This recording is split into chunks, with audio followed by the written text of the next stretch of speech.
உன் தலைக்கு மேல் இருப்பது அல்லாஹு அக்பர், உன் நிரந்தர சொத்து அல்ஹம்துலில்லா, நீ இழந்த சொத்து சுபஹான் அல்லா, உனக்கு வரப்போகிற சொத்து இன்ஷா அல்லா, நீ அனுபவிக்கின்ற சொத்து மாஷா அல்லா, உனக்கு முன்னால் இருப்பது கௌபத்துல்லா, பின்னால் இருப்பது இதாயத்துல்லா, நடுவில் இருப்பது ரவுமத்துல்லா, உன்னை சொர்க்கத்துக்கு அழைத்து செல்வது ரசூலுல்லா.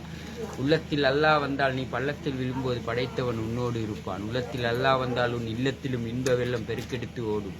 உள்ளத்தில் அல்லாஹ் வந்தால் நீ உதுமலையை கேட்டாலும் தங்கமாக்கி தருவார். உள்ளத்தில் அல்லாஹ் வந்ததால் மூசா நபி தண்ணீரில் நடந்தார்.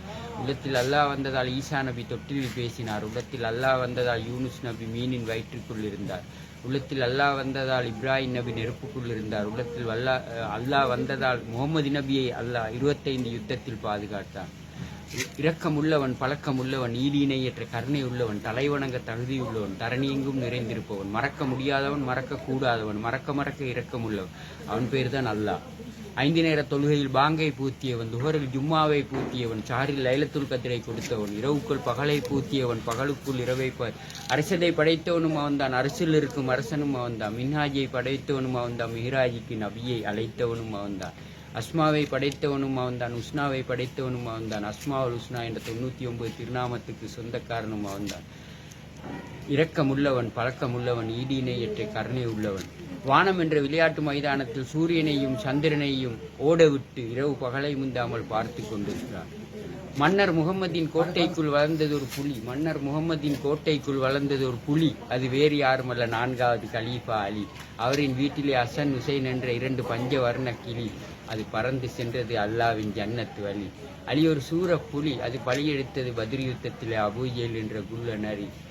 மன்னர் முகம்மதின் கோட்டைக்குள் வளர்ந்த ஒரு புலி. அது வேறு யாருமல்ல, 4வது கலீஃபா அலி. முக்கியமான சில விடயங்களை உங்களுக்கு நான் அறிய தருகின்றேன். சிலர் சிந்திக்க மாட்டார்கள். அல்லாஹ் படைத்த படைப்புகளை நாங்கள் நோட்ட விட வேண்டிய ஒரு கட்டம் இருக்கின்றது. அப்போதான் அல்லாவை பற்றி உங்களுக்கு விளங்கிக் கொள்ளலாம். நாக்கில்லாமல் ஒரு மிருகத்தை படைத்திருக்கிறான், ஆனால் இன்னும் உங்களுக்கு தெரியாது. நீங்க சிந்திக்கவும் இல்லை. நாக்கால பால் கொடுக்கிற மிருகத்தையும் படைத்திருக்கிறான்.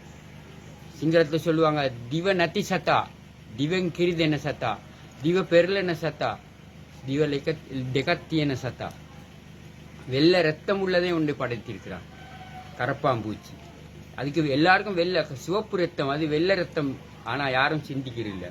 சோப்பு பால், பண்டியின் பால் சிவப்பு நிறம், யாரும் நினைக்கிறதில்லை. அது எங்களுக்கு ஹராம். பண்டி இறைச்சி, பண்டிட பால் சிவப்பு நிறமா படைச்சு. நாக்கு இல்லாத மிருகம் முதலே, அதாவது நாக்கால பால் கொடுக்கிற குதிரை. இதெல்லாம் சிந்திக்க மாட்டேன் இருக்கின்றது. சிந்தித்தால் மனிதன் அல்லாவை புரிந்து கொள்வான். அதுதான் நான் அந்த அல்லாவை பற்றி ஒரு கவிதை அடிச்சுக்கிறேன். கட்டாயம் உங்களுக்கு பிடித்திருந்தால் லைக் பண்ணவும், ஷேர் பண்ணவும். என் பேர் தஸ்லீம், மோதிப்பார் ரஸ்லீம். நான் புரூஸ்லிக்கே காட்டின ஐஸ்கிரீம். காருக்கு தேவை விண்ஸ்கிரீன், பைக்குக்கு தேவை ஸ்ப்ரீன், புடவைக்கு தேவை டைக்கிளீன், எனக்கு தேவை டிசிப்ளின்ல நான் கொடுப்பேன் ஸ்க்ரீன். உங்களுக்கு தெரியும், எங்களை கிரிக்கெட் டீம் கூட சங்கக்கார. யாருக்கும் சங்கக்காரையை பற்றி தெரியும்.